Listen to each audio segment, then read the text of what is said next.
Actually मु भाभी पारुनी से जने विधायिका बोली से कौन से गुण देहर विधायिकार गुण ना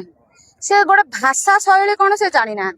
एमती भाषा कथबार्ता करुँच गाँवली स्त्री लोक जो एमपी एमएलए जदि एमती भाषा एमपी प्रति करे से कौन लोकों प्रति प्रतिनिधि होगी लोकों प्रति कौन तांकर व्यवहार थी से आपण मैंने तो देखिपे न्यूज द्वारा गोटे जिनस है मेन है ट्रेजरी खाली हो गला से मुंड आ किसी कम करूनी क्या कौ प्रकार कथबार्ता करेंगे खाली झगड़ा करिया प्लान रोचे से केतबेले एमपी को तो खराब व्यवहार करेतबे आमर हूँ जिला स्तर जिला खराब व्यवहार कर प्रशासन को खराब व्यवहार कर मेन कथा है जो पट्टी मारिक खाती 10 टंका आसे से 7 टंका रखती 3 टंका दिखती से हिसाब से पूरा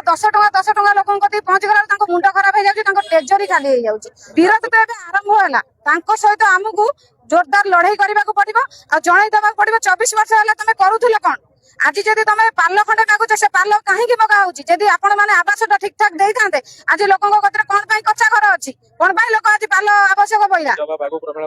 पूरा पूरी जोरदार आम ना बहिष्कार आम पूरा पूरी मागिकी रही।